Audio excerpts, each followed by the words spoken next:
Hey guys, today I'll be sharing with you some really useful tips that can help you out with your transition from going back to school on the 8th of March according to Boris. So these tips can make your transition a bit more smoother and less stressful. As I film this, there is a couple of days till we go back to school, so take this video as a chance to get organized, be prepared for your week back, hand in missing assignments, missing homework, so you can avoid a hectic week going back to school. So without further ado, let's get started.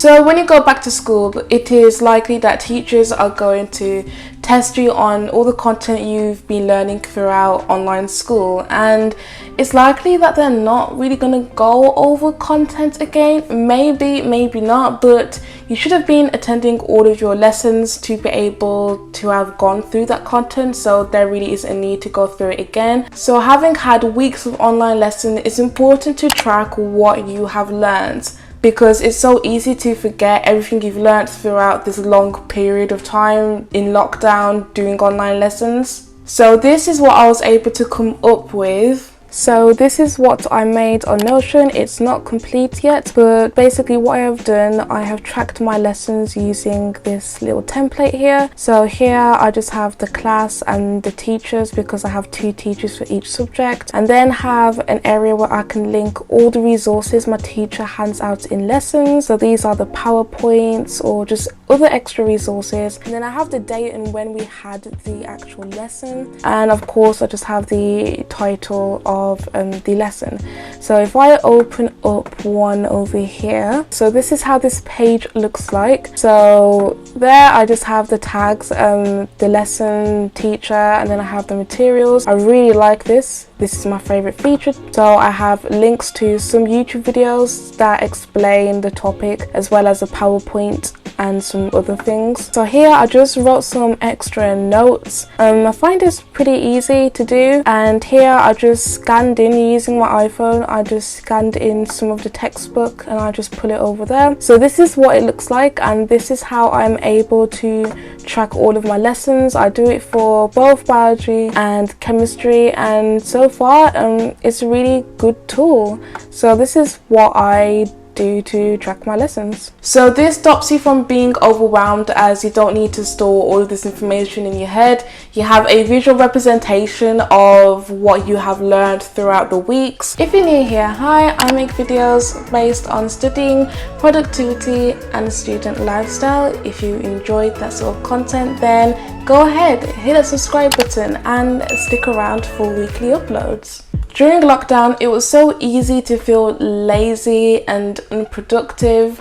Even though you knew you had to get work done, there was just no motivation, or you just didn't have the willpower to actually get up, get on Teams or whatever you use to attend your online lessons, as you're constantly staying in the same environment, which is your house, because we're self-isolating, and constantly staying in the same environment, it puts you into that mindset where you're just not motivated to do that much stuff. So I have been making digital flashcards. In fact, I have been alternating between making physical flashcard with white card and digital flashcards by using Quizlet.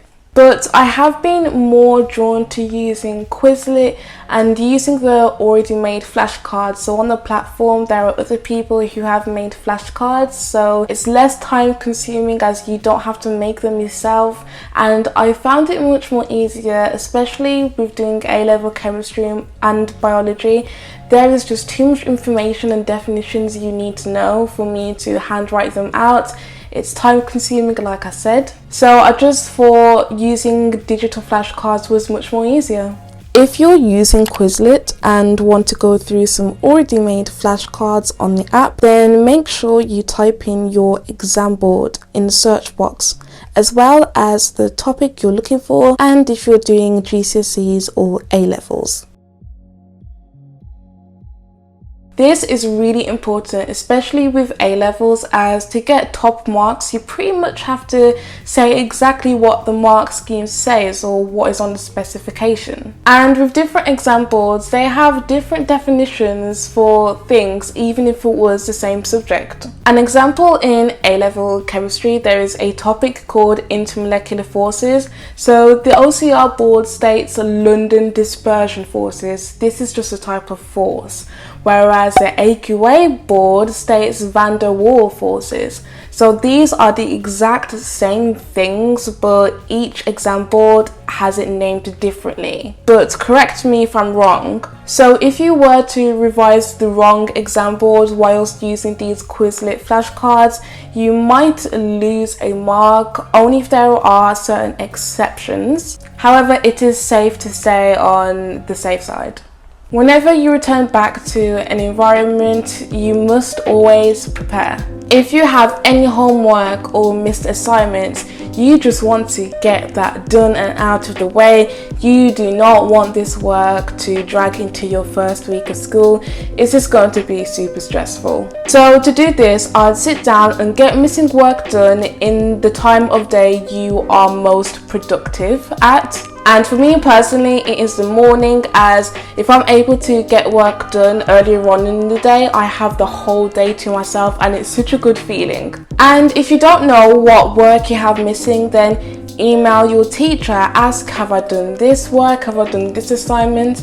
And if you do this, it proves that you actually care about your work and you're not just leaving work aside because you just don't care. And I think that's a good thing, that you generally want to do well, but like I mentioned earlier, you just haven't had the motivation or just the willpower to get up in the same constant environment and attend your lessons to do your work. And to be honest, if you've missed so much work and so much missed assignments, then it is a bit of an L.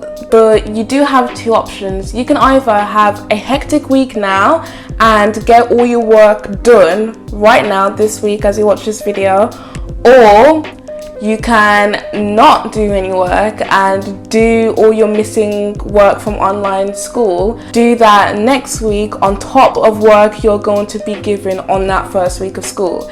And you just don't want to do that. You don't want to stress yourself out. So best advice, just get the work done now this week. Getting back to old habits. So this is where your daily routines come into place. So if you haven't been following a lockdown routine or a daily online school routine, then I highly recommend that you make one. I recommend you make some sort of routine for going back to school. So whatever time you normally wake up for school, for me it's 6:30 in the morning. It's important you get into the habit of waking up during those times. An example, if you've been sleeping up to 11 every single day, but you normally wake up for school at 6 o'clock, when you set your alarm tonight, then you should actually set it back to 10 o'clock. Then the next day, set it back to 9 o'clock, eventually until you reach the time you'll normally wake up for school, if that makes any sense. So I've certainly been sticking to a productive daily routine. If you have seen my recent videos, you can go ahead and check it at the end of this video. So practicing being productive now like it was any other school day is an advantage, so you can get work done earlier in the day before anyone wakes up, so you can have the rest of the day to do whatever you need to do. So if you enjoyed this video, hit the thumbs up button. You'll definitely enjoy these other videos on my channel. Go ahead, click on one of the thumbnails, take your pick. Don't forget to subscribe for weekly videos. Stay safe, stay motivated, and I'll see you guys in my next video. Bye!